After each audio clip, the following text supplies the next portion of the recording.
그리스도인을 가리켜 이미 그리고 아직, 이미와 아직 그 가운데를 살아가는 존재다, 이렇게 표현하였습니다. 예수 그리스도를 말한 겁니다. 이미 오신 예수 그리스도, 아직 오시지 않은 예수 그리스도, 즉 이미와 아직 사이를 살아가는 존재라는 의미는 예수 그리스도의 초림과 재림, 처음 오심과 다시 오심, 그 사이를 살아가는 존재다. 이걸 이제 그냥 시적으로 표현해서 이미와 아직 사이를 살아가는 존재다. 그래서 그게 무슨 의미인데?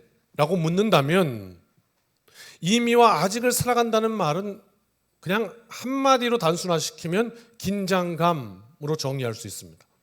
그래서 어떻게 해요? 이미 오셨고 구원의 길을 확실하게 여셨고 아직 심판주로 오시지 않은 그 사이를 살아가는 사람들에게 요구되는 것은 긴장감, 이게 이미와 아직이라는 말의 뜻입니다. 그래서 그 긴장감이라는 것을 깨어있으라 이렇게 말씀한 거죠. 왜? 그날을 알지 못하기 때문에. 혹여 졸다가, 이것은 우리가 밤에 자는 잠을 의미하는 것이 아니죠. 영적인 잠을 말하는 겁니다. 혹시 우리가 깨어있지 못하다가, 혹시 우리가 넋놓고 살다가 그분이 오시는 그때에 기름이 준비되지 않은 처녀들처럼 난감할 수 있다 이 말입니다. 우리가 많이 쓰는 표현으로 대책 없다. 대책이 있어야지. 대책 없다. 이렇게 되는 것입니다. 오늘 본문은요, 예수님께서 오셔서 앞일을 예고하셔요. 대환란이 올 것이다. 근데 이중 구조로 되어 있어요. 요거를 이제 우리가 잘 이제 알아야 돼요. 그러니까 이제 혹시 이렇게 물으시는 분 계실 수 있어요. 목사님, 그거 어디서 설교를 들으니까 예수님께서 이거 대환란이 있을 거다. 그게 예루살렘이 망할 때 그게 이루어진 거라고 그렇게 얘기하고, 또 어떤 설교를 들어보니까 그거는 저 뒤에 앞으로 올 이 우주적 종말, 종말에 여러 가지 있는 거 아시죠? 개인적 종말, 우린 모두 다 죽습니다. 개인적으로. 우주적 종말, 이것은 이제 예수님 다시 구름 타고 오신 재림하는 그날에 온 우주가 하나님의 심판대 앞에 서는 거. 그다음 세 번째는 현재적 종말도 있죠. 나는 날마다 죽노라 했던 그 끝. 이렇게 종말도 있지만 그 우주적 종말을 얘기하는 것 같은데, 아니 뭡니까? 예루살렘입니까? 이것입니까? 둘 다입니다. 그렇다면 예수님께서 왜 예언하시는가? 그것을 통해서 예언을 성취하십니다. 그것을 통해서 당신의 백성들을 구원하십니다. 또 하나는 뭐냐? 그 사건을 통해서 오늘 우리가 우주적 종말, 미래를 볼 수 있는 눈을 열어주십니다. 여러분, 가만히 한번 생각해 보십시오. 하나님께서 당신을 우리에게 나타내지 않으시면, 계시하지 않으시면 우리는 하나님을 알 도리가 없습니다. 뭐와 똑같으냐면, 앞을 볼 수 없는 맹인이 아무리 보려고 해도 볼 수가 없습니다. 볼 수가 없어서 나보다 수십 배 큰 코끼리가 하나 있어서 그 코끼리를 더듬어 알기 시작하는데, 그저 코끼리 발톱 하나 만지고 코끼리 이렇게 생겼구나, 이런 모양이라고 누군가가 이야기를 했습니다. 그래서 하나님을 알고자 우리가 애쓰는 모양은 코끼리 발톱 만지고 큰 신을 찾아보려고 애를 쓰는, 우주를 헤엄치는, 생각해 보십시오. 초라한 더듬는 행위다라고 얘기했잖아요.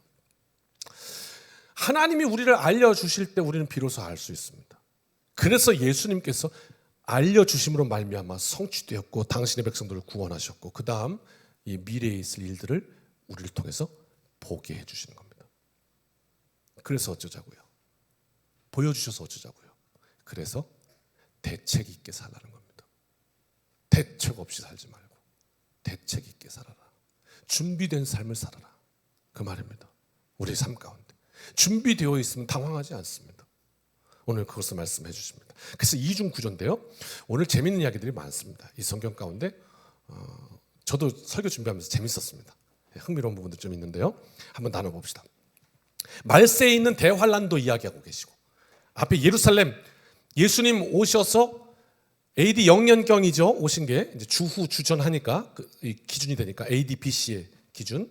그래서 한 30년경 십자가 사건이 있었고요. 33살에 돌아가셨다고 그러니까.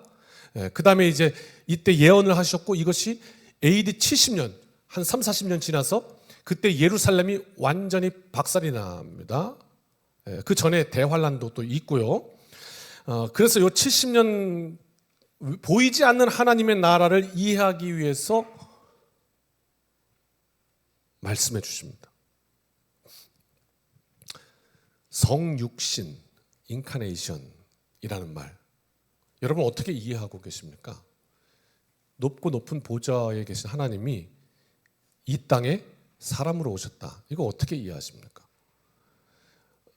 서두에 말씀드렸듯이 하나님께서 보여주지 않으시면 우리가 볼 수 없거든요. 그래서 그분이 우리가 볼 수 있는 사람의 몸을 입고 이 땅에 오신 거예요. 성육신.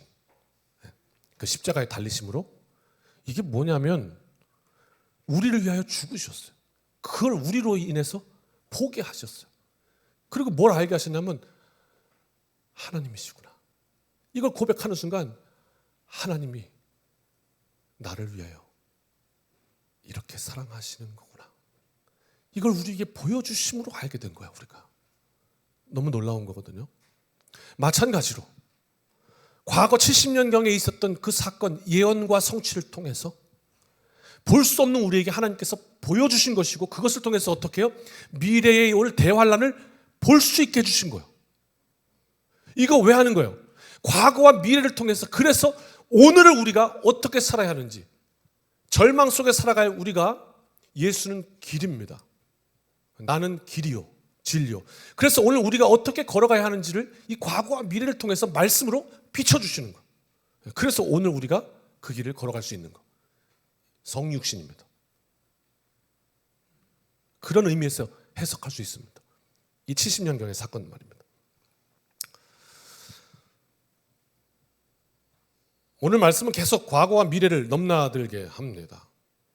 과거는 70년경의 사건이고 AD 70년, 미래는 예수 그리스도의 재림 앞에 있는 사건입니다. 그 가운데 오늘을 살고 있는 우리에게 길이 되시고 빛이 되시는 성령의 역사 가운데 딱 서 있는 복된 인생이 되시길 주님의 이름으로 축원합니다. 15절 말씀부터 읽읍시다. 시작. 그러므로 너희가 선지자 다니엘이 말한 바 멸망에 가증한 것이 거룩한 곳에 선 것을 보거든 읽는 자는 깨달을진저 이렇게 말씀하셨는데 멸망에 가증한 것이 망할 거예요. 멸망. 근데 그게 어떻게 해요? 모양이 가증스러워. 그런데 그게 지금 어디에 서 있냐? 거룩한 곳에 서 있어요. 요 얘기요. AD 70년에 망했다고 그랬잖아요. 그 한 4년 전으로 거슬러 올라가면 그때 어떤 일이 있었냐면 역사 얘기하는 거예요. 저 지금 소설 쓰는 거 아니에요. 실제 있었던 역사 얘기들.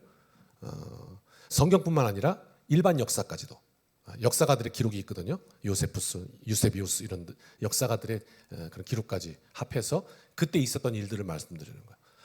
예루살렘이 완전히 함락되기 70년, 곧 한 4년 전쯤 66년도에 예루살렘이 로마의 군인들로 인해서 완전히 포위되는 사건이 있었습니다. 여호와를 알지 못하는 이들이 여호와의 백성들을 다 때려잡아 죽이겠다고 포위하고 노예 삼겠다고 해버린 겁니다. 그러면서 여호와의 이름을 망령되이 일컬으면서 니들의 신이 있으면 한번 해봐라 하면서 그냥 막 점령하고 눌렀던 멸망의 가증스러운 것들이 너희에게 섰거든. 어떻게 했냐면 그 다음 절이 도망가라 그랬거든요. 도망가라. 그래서 이 이스라엘 백성들이 예수님의 그 말씀을 들었잖아요. 근데 AD 66년이면 예수님 돌아가신 지 이미 30년도 넘었어요. 근데 그 말씀을 기억하고 있었던 거지. 그래가지고 그 사건이 딱 일어나니까 예수님이 말한 그때구나. 이게 그 말씀을 딱 담아두니까 이게 대책이 있는 거예요. 도망가야 되는 거구나. 결국 실제로 도망갔던 역사가 기록되어 있거든요. 좀 이따가 얘기해 드릴게요.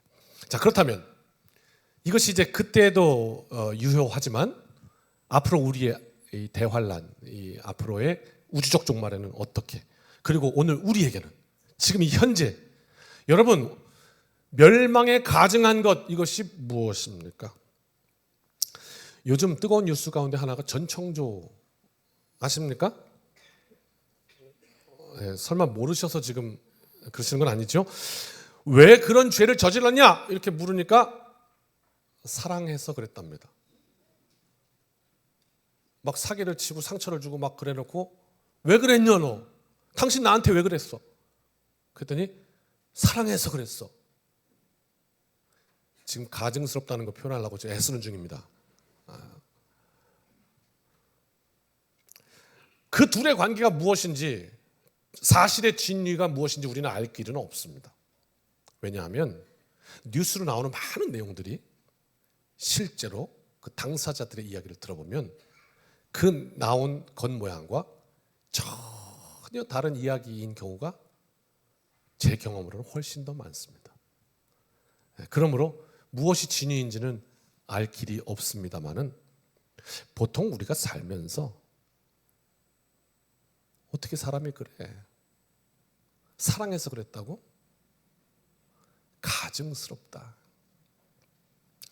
이런 사건들을 만나면서 여러분, 음식이 사람에게 이로운 거잖아요. 우리가 먹어야 살지. 안 먹으면 죽잖아. 그런데 그 음식이 변질되면 그때는 위험합니다.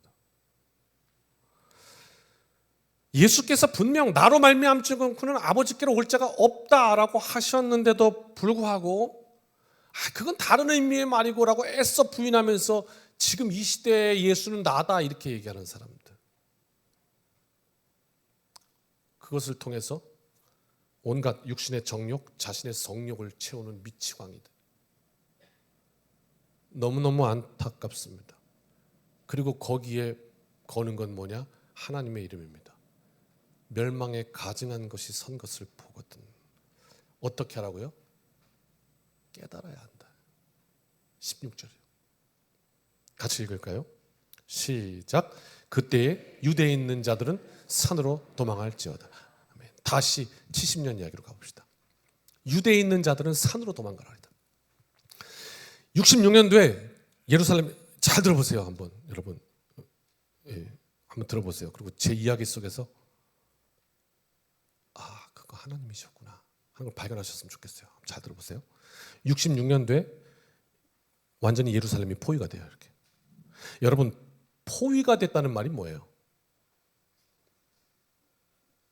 포위가 되면 빠져나갈 수 있어요, 없어요? 그게 포위예요. 그렇죠? 쥐새끼 한 마리 못 나가는 거야. 그게 포위라고. 완전히 포위당했어. 66년도에. 실제로 이 말씀을 들은 멸망에 가증한 것을 보거든 깨달을진저 산으로 도망하라. 이 말씀을 마음에 담아뒀던 이들이 딱 보자마자 도망가요. 진짜로 말씀대로. 그래갖고 얼마는 살았어요. 못 도망간 이들도 있고. 이 말을 명심했던 그리스도인들이 포위망을 지나서 대가볼리에 있는 한 성읍 펠라라는 도시로 도망쳤던 역사의 기록이 있습니다. 이렇게 기록되어 있습니다. 이거는 일반 역사입니다. 성경 역사 아니고 유세비우스라는 역사가의 기록인데 한번 들어보십시오. 이때 어떤 일이 일어났는지. 거룩한 사람들에게, 일반 역사가가 크리스천들을 이렇게 표현하고 있습니다. 거룩한 사람들에게 내려진 계시덕택의 이 말씀이죠. 전쟁이 있기 전 온 교회가 요단을 건너 펠라로 이주하여 거기서 혼란기 동안 안전하게 지냈다. 이런 기록이 있습니다. 크리스천들. 당시 유대인들이 있고 기독교인들이 있습니다. 지금 기독교인들 말하는 거죠.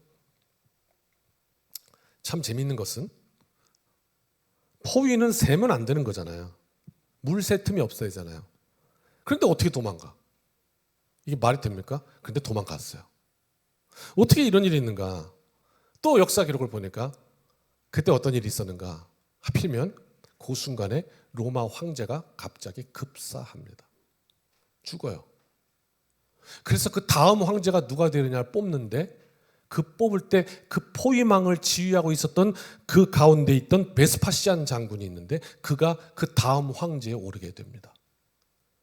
그러면서 그걸 오르기 위해서 일련의 군사들을 이끌고 다시 로마로 복귀를 해요. 가만 보시라고요. 복귀를 하니까 복귀하는 만큼 비죠. 그런데 그 틈을 타고 이 크리스천들, 계시를 받았던 그들은 지금 산으로 도망가야 됐구나. 그래서 펠라로 이주합니다. 그 당시에 무슨 뭐야 이거. 예. 스마트폰이 있나 무슨 첩보전이 있나 무슨 정보가 있겠어요. 여러분 어떻게 생각하십니까? 이스라엘 백성들 중에 기독교인들이 크리스천들이 지금 여기 로마 황제가 죽었대. 그래서 거기에 지금 포위망이 뚫렸대. 그러니까 거기로 피해서 가자 계산하고 움직였을까요? 아니요, 그런 시대가 아니에요. 그들이 그냥 갔다면 아마 죽어야 맞았을 거예요. 근데 하필이면 그때 그쪽이 이렇게 비게 됩니다. 그래서 그 틈을 타서 이렇게 그들이 피신해서 그들이 살았다. 이렇게 역사가 기록하고 있습니다. 여러분은 어떤 생각이 드시나요? 어떻게 해석하십니까? 세상은 이럴 때 억세게 재수 좋다고 합니다. 참 재수도 좋지. 어떻게 아무것도 모르고 그렇게 피난 간다고 나갔는데 어쩜 이렇게 홍해가 갈라지냐. 참 재수도 좋지. 그런데 믿음의 사람들은 환난 중에도 하나님께서는 당신의 백성들을 당신의 방법으로 섭리대로 인도하십니다. 지켜주십니다. 이렇게 고백하는 거죠. 그렇습니다. 그렇다면 이 역사를, 이 말씀을 우리에게 주시는 이유는요? 앞으로 우리의 앞날, 그리고 우리의 현재, 오늘, 미래의 환난 가운데서도 그렇구나. 하나님은 당신의 백성들을 지키시는 하나님이구나. 이거 알게 하시려고 이 놀라운 사실을 발견하셨는지요. 17절과 18절입니다. 같이 읽습니다. 시작. 지붕 위에 있는 자는 집 안에 있는 물건을 가지러 내려가지 말며 밭에 있는 자는 겉옷을 가지러 뒤로 돌이키지 말지어다. 전쟁이 나면 이런 이가 있대요. 아니 불이 났는데 아이고 안 돼. 나 그 결혼 폐물 그거는 놓고 오면 안 돼. 그거는 나 그거 가지러 들어가야 돼. 그래갖고 결혼 반지 찾으러 들어갔다가 못 나와서 죽었대요. 이게 무슨 말이에요? 지금 그 말 하는 거예요. 당시 이제 집의 구조는, 유대인의 구조는 집 옥상에다가 이렇게 좀 쉴 만한 공간이 항상 있었거든요. 거기서 차도 마시고 이렇게 밥도 먹고 하는데. 근데 그날이 오면 뭘 가지러 집으로 들어가는 게 아니라 뛰어내려서 도망가야 한다는 거예요. 밭에 있다가 뒤를 보지 말고 가야 된다는 거예요. 그날이 오면.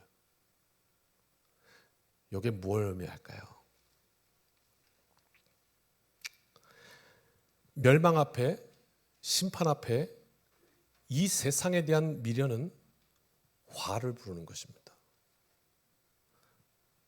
그런데 이 정도가 아닙니다. 지금 잘 들으셔야 합니다. 정리합니다. 여러분이 소유한 그 무엇보다 여러분의 자신의 존재를 지키셔야 합니다. 이게 그 말입니다. 다 버리고 도망가라는 건 여러분이 가지고 있는 그 소유보다 당신을 지키셔야 합니다. 내가 지금 그 소유에 눈이 팔려 나를 잃어버리고 있구나. 이걸 알아야 된다는 겁니다. 당연한데 말입니다. 당연하지. 내 생명이 중요하지. 내 존재가 중요하지. 소유가 중요하진 않지. 누구나 당연하게 여기는데 말입니다. 그 당연한 게 무너지고 있습니다. 어떤 이는 자신의 모든 소유 때문에 자신의 존재를 다 갈아 넣었다고도 얘기하고, 무엇을 소유하기 위해서 내 자신을 망가뜨리는 일 말입니다. 이 이야기 말씀해 주시는 겁니다. 너 자신을 먼저 지켜라. 제가 이렇게 멀쩡하게 생겼어도 1995년도에 오토바이를 타다가 다치는 바람에 이빨을 날렸습니다. 그래서 이빨을 없으니까 양 옆에 이빨에 걸어가지고 이렇게 탁 씌우는 거 아시죠? 그렇게 하고 탁 꽂았습니다. 그때 당시에 주 안에 있는 김철희 치과, 지금은 은퇴하셨습니다만, 그분께서 이렇게 해주시면서 이거 앞으로 어떻게 됩니까? 했더니 이렇게 딱딱한 거 팍 하고 씹지 말고 조심해서 잘 쓰면 한 10년 쓸 수 있다고 그랬습니다. 그 10년 있으면 또 다시 해야 된다고. 그런데 올해로 28년째입니다. 내후년이면 30년입니다. 아직 아무 문제가 없습니다. 신기하시죠? 네, 그러나 그분은 은퇴하셨습니다. 안타깝게도. 그래서 요즘 다니는 치과에 제가 걱정돼서 물어봅니다. 왜? 혹시 속에서는 완전히 다 망가졌는데 나 혼자 모르고 계속 쓰는 거 아닌가? 그래서 제가 이거 괜찮습니까? 아직도? 28년째인데? 괜찮답니다. 여러분 생각해 보실까요? 치과 의사가 개인 병원인데 내 환자가 한번 치료해 줬더니 30년이 지나도 안 와. 망하지 않겠습니까? 이게 장사 되겠습니까? 치료를 적당히 해야지. 한 2년에 한 번씩 오게 그래도. 네? 그냥 2년에 한 번씩 오게끔 그렇게 한다고도 하더라고 보니까. 누구 얘기 들으니까. 그 적당히 치료해 주면서 적당히 해야 적당히 돈도 벌고. 여러분께 여쭙겠습니다. 10년쯤 되면 다시 병원 찾게 하는 의사가 좋은 의사입니까? 아니면 30년 지나도 다시 그 일로는 찾을 일 없는 의사가 좋은 의사입니까? 근데 너무 웃긴 사실 아십니까? 적당히 치료하는 의사가 더 잘 산다네요. 돈을 많이 벌어서. 재밌죠? 재밌잖아요. 누가 좋은 의사인가? 우리는 이런 유혹 속에 살아갑니다. 너의 소유를 위해서 네 존재를 잃어버리지 말아라. 네가 지금 무엇 때문에 살아가고 있는지, 무엇 때문에 호흡하고 있는지 그거 잃어버리지 말아라. 하나님의 심판대 앞에 그 끝에는 그거 못 보면 대책 없다. 내 존재를 잃어버리지 않도록 붙들어 매라. 오늘 그렇게 말씀하고 있는 거예요. 돈을 위해서 의사의 도리를 잃어버리는, 언제나 우리는 그런 유혹 앞에 살아가는 존재들이다. 그러나 심판을 묵상할진대 그 앞에서 우리의 존재를 찾아야 한다. 그 말입니다. 19절입니다. 같이 읽습니다. 시작. 그날에는 아이벤 자들과 젖먹이는 자들에게 화가 있으리로다. 이게 무슨 말이냐면요, 아이벤 것, 임신, 젖먹이는 것, 수유, 임신과 수유는 당시에 가장 복된 일이거든요. 이 땅을 살면서 이보다 더 복이 있냐? 그런데 그게 화가 된다는 거, 용납되지 않는다는 거, 하나님의 심판 앞에서 가장 큰 비극, 복과 화, 하나님을 떠난 인생이 물 떠난 물고기처럼 그렇다 하는 겁니다. 20절 시작. 너희가 도망하는 일이 겨울에나 안식일에 되지 않도록 기도하라. 무슨 말이에요? 도망가야 되는데 팔레스틴은 겨울이 우기예요. 비가 오고 눈이 오고 춥고, 그날에 그런 것들이 어려우니 그걸 위해서 기도하라. 분명히 있다는 얘기죠. 그 다음, 혹시 도망가는 그날이 안식일이 되지 않게 하라. 왜? 안식일이면 도망도 못 가, 유대인들은. 왜? 못 움직이니까요. 그래서 가만히 있어야 돼. 그냥 이렇게 죽어야 돼. 그러지 않도록 기도하라. 이런 얘기예요. 그리고 마지막 절 읽읍시다. 21절부터 읽읍시다. 시작. 이는 그때에 큰 환난이 있겠습니다.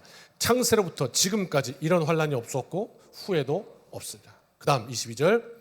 그 날들을 감하지 아니하면 모든 육체가 구원을 얻지 못할 것이나 그러나 택하신 자들을 위하여 그 날들을 감하시리라. 아멘. 이런 말이에요. 대환란, AD 70년 이루어진 이 사건 속에서도 그 일이에요. 큰 환란이 있겠다. 그런데 백성들이 견디지 못할 것이니까 그 환란을 하나님께서 감하실 거다. 자, 그 다음 우리의 앞으로 올 우주적 종말, 그 앞에 7년 대환란, 요한계시록에 큰 환란이 있을 것인데 그때 하나님께서 당신의 백성들을 위해서 그 시간을 감하실 거다. 왜 그러냐면 22절에 뭐라고 했냐? 그 날들을 만약에 하나님이 감해 주시지 않으면, 줄여 주시지 않으면 견뎌낼 재간이 없대요. 인생에 못 견딘대. 그래서 하나님이 택하신 자들을 위해서 그 날들을 감해 주실 거라고.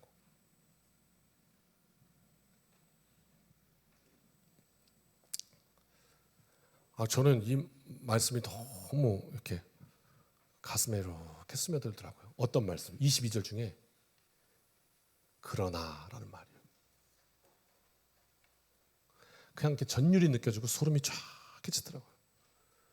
그 날들을 감하지 아니하면 너희 모두 다 죽는다.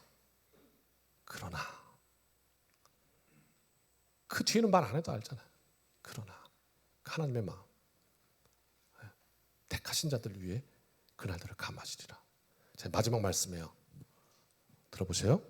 AD 70년경이에요. 지금 이 얘기예요. 감하시는 얘기. 유대와 로마 간의 전쟁이 있습니다. 포위됐잖아요. 그죠? 그래서 전쟁해요. 그런데 이 전쟁은 생각보다 싱겁게 끝납니다. 바로 유대가 손을 바짝 듭니다. 그래서 로마에게 넘어가요. 전쟁에 집니다. 역사가들이 이 전쟁을 놓고 뭐라고 평가를 하냐면 이 전쟁이 아주 단기간에 끝나는 바람에 나라 전체가 초토화되는 최악의 상황을 막았다라고 기록하고 있어요. 역사가. 저 지금 하나님이 그 7년 대환란을 감하셨다는 얘기를 하고 있어요. 어떻게 최악의 상황을 막을 수 있었는가? 우리 앞에 일어날 일을 모르잖아요. 근데 지나고 나니까 결과적으로 말하니까 최악의 상황이 막았다는 거예요. 차선이었다는 거예요. 최선은 아니어도. 이기지 못했지만. 어떻게 하다 그렇게 됐는가? 역사가들이 평가하는데 몇 가지 원인이 있는데 첫 번째, 이 헤롯 아그리빠가요. 자신이 재위 기간에 자신이 집권했을 때 이 예루살렘에 성벽을 만들기 시작해요. 그러다가 보세요. 예수님 돌아가신 거 33년. 그다음에 지금 완전히 망한 요 지금 66년. 그죠? 그 전에 성벽을 잘 짓고 있는데 42년경에 AD 42년에 로마 황제가 성벽 그만 지어 이렇게 얘기해요. 그래서 성벽을 짓다가 말아버린 거예요. 근데 뭐라고 평가를 하냐면 만약 그때 이 성벽을 다 완벽하게 쌓았더라면 아마 전쟁하기 훨씬 수월했을 거고 그랬다면 로마에게 싹 털렸을 거다 이 말이에요. 다 죽었을 거다 그 말이에요. 근데 그 성벽이 완공되지 않았는데 그 누구의 로마의 황제에 의해서 완공되지 않았는데 그것 때문에 전쟁이 길게 가지 못하고 그냥 손들었다는 거예요. 그래서 졌다, 우리가 수치스럽다 이렇게 했을지 모르겠는데 그것 때문에 최악의 상황을 막았다는 거죠. 환란을 감하셨다는 거예요. 두 번째 이유는 그때 그 당시에 예루살렘 성내에 거주했던 이스라엘 백성들의 내부적 갈등과 분열이 가장 극심했대요. 파들 있잖아요. 바리새파, 사두개파, 에세르파, 열혈당원 뭐 이렇게 막 파들이 있는데 갈등이 가장 극심했대요. 그래서 로마의 침입을 막을 준비가 전혀 안 돼 있었다네요.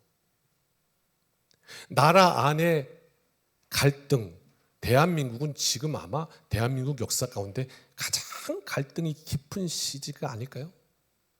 우리나라를 딱 보면 딱 이해가 될 거예요. 그래갖고 이 안에서 나라 안에서 자기들끼리 싸우다가 분열되고 하다가 전쟁 나는 거는 준비를 못했다는 거예요. 그럼 망한 거지 뭐. 그런데 나중에 결과적으로 보니까 그 일까지도 최악을 막는 차선이 되었다 이렇게 이야기를 하는 거예요. 역사가들이. 그 다음 마지막 세 번째, 이때 이스라엘에 어떤 일이 있었냐면요, 로마가 쳐들어오기 전이에요. 그런데 이 안에 나라의 내분 때문에 막 싸우다가 어떤 파가 열받은 거예요. 막 그렇게 다혈질인 파가 있었거든요. 그래서 그 파가 열받아갖고 뭘 했냐, 세상에 자기들 곡식 창고를 그냥 다 불질러 버렸대요. 그래갖고 곡식 창고에 큰 불이 나가지고 곡식이 다 불타버린 거예요. 이게 뭘 의미하냐면요, 전쟁을 해야 되는데 군수가 없는 거예요. 전쟁을 유지할 휘발유가 없다고 차가 가야 되는데. 그래서 어떻게 해요? 전쟁 나자마자 싸워볼 생각도 못하고 그냥 백기 들었다는 거예요. 이런 사고가 하필이면 왜 그때 나냐고. 그래서 손들었대요. 그런데 그게 최악의 상황을 맞게 되었다라는 거예요. 환란을 감하셨다 이런 말이 되는 거예요. 여러분 어떻게 생각하십니까? 말씀은 오늘 이런 사건들을 통해서 앞으로 우리 앞에 미래에 있는 이 우주적 종말 그 앞에 하나님께서 그 환란의 날들을 감하셨다 이렇게 말씀하고 있거든요. 이제 말씀 정리하겠습니다. 그럼 우리한테 이 얘기 왜 하는 걸까요? 이 얘기 왜 하는 걸까요? 멸망 앞에 선 대환란의 예언을 통해서, 그리고 그것이 예루살렘에 성취되었던 이야기들을 통해서 하나님께서 당신의 백성들 가운데 섭리하심을 증거로 나타내시고 우리로 미래를 볼 수 있는 눈을 열어주시고, 그래서 어떻게 해요? 무슨 얘기냐면요, 말씀이 우리의 길이 되시는 거라고요. 그래서 우리 앞에 있을 일이에요. 하나님은 환난 가운데 당신의 백성들 그러나 지키시는 분이구나.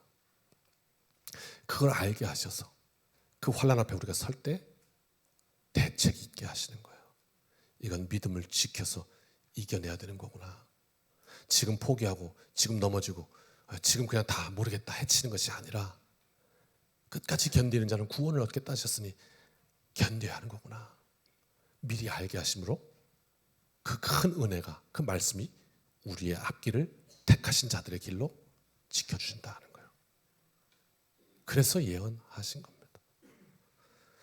환난 앞에 설지라도 믿음으로 복된 주일, 다시 한번 오늘 우리 삶에 지켜야 할 것, 우리의 존재. 다시 한번 생각해 봅시다. 나는 무엇을 위해 살고 있는가? 우리의 존재. 그것이 어디서 드러나는가? 그 끝을 바라봄으로 드러납니다. 하나님 앞에 세우고 우리의 존재를, 그리고 믿음의 깃발을 높이 뜨는 이 복된 한 주간 되시기를 주님의 이름으로 축원합니다. 찬양합시다.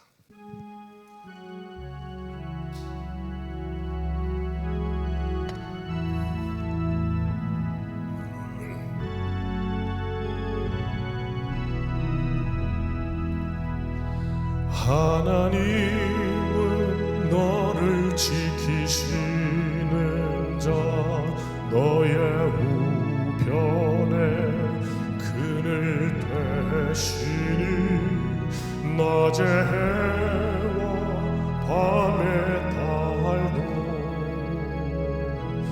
너를 해치 못하리. 하나님은 너를 지키시는 자, 너의 환난을 면케하시니 그가 너를 도우시리라. 너의 출입을 지키시리라. 눈을 들어 산을 보라. 너의 도움 어디서 오나. 천지 지으신 너를 만드신 여호와께로다. 눈을 들어 보라. 눈을 들어 산을 보아라. 너의 도움 어디서 오나. 천지 지으신 너를 만드신 여호와께로다.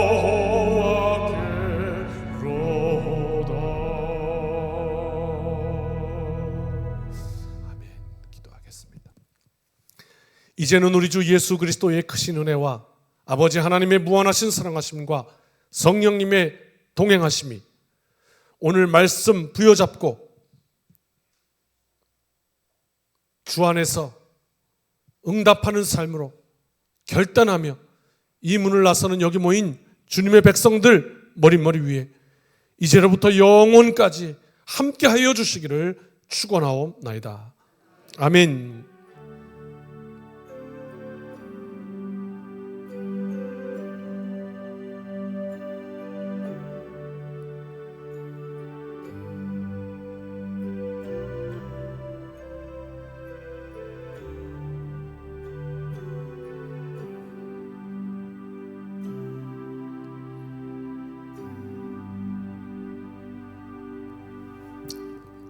사랑하는 성도 여러분, 이 한 주간도 주님의 은혜로 승리합시다. 아멘.